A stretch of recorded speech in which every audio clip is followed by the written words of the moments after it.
The residential water heater was invented back in 1889, and the basic concept still holds water today. It heats water, usually with natural gas, propane, or electricity. Then it keeps it continuously hot, so that you always have a supply on tap. Life without it would mean a lot of cold showers.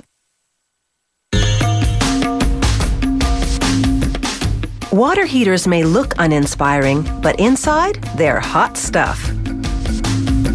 To make one, a hydraulic press transforms a round steel blank into a dome shape.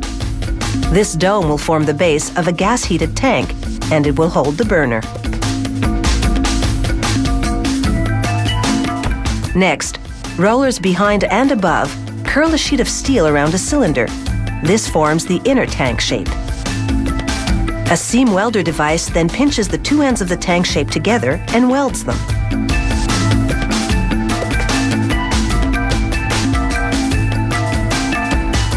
In the next step, a worker positions the tank body under a projection welder. He selects a threaded fitting, places it on the tank, and lowers the welder. This projection welder uses 10,000 volts of electricity to fuse fittings to the tank body. It also welds fittings to the top of the tank. Valves and other parts will be screwed into these fittings later.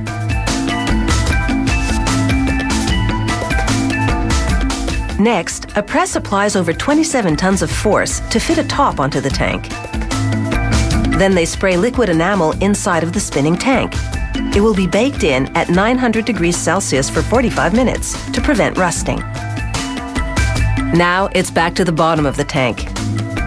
A worker inserts a flue tube in a hole in the center, and an automated welder joins it to the tank base.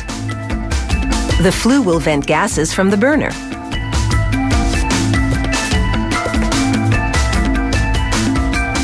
After anti-rust enamel coating is baked onto the base and flue, they lower the tank body onto it.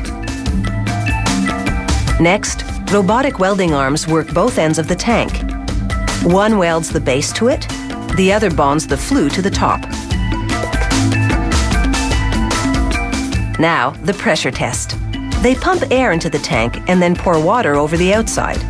If water bubbles on the tank, it means air is escaping and there's a leak that needs to be fixed. Here, they install elements in an electric water heater.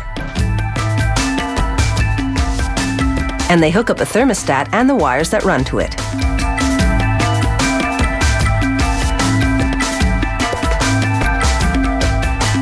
Now it's time to make the tank's outer shell or jacket.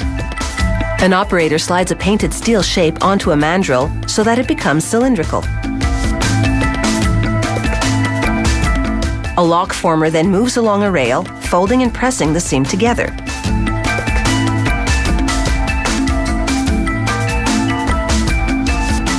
Next, a roll former crimps the top and bottom edges so that lids can be easily installed.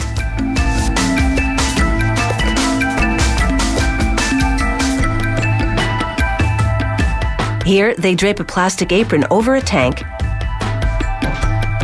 and then slide on its jacket or tank shell, with just the electric components exposed.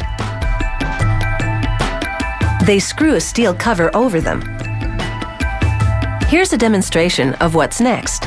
A chemical reaction causes polyurethane foam to expand in seconds.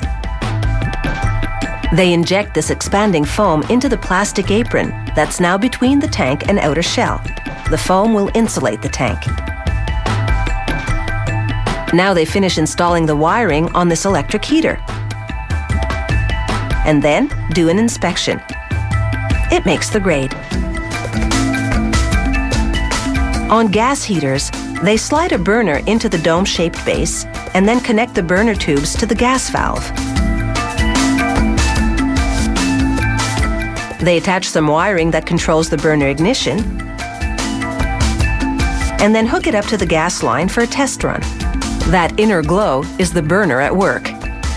They light a torch on the flame and pass it over the valve to check for little gas leaks. It didn't ignite, so there aren't any. It gets the seal of approval, and now it's up to the consumer to test the waters when it's installed.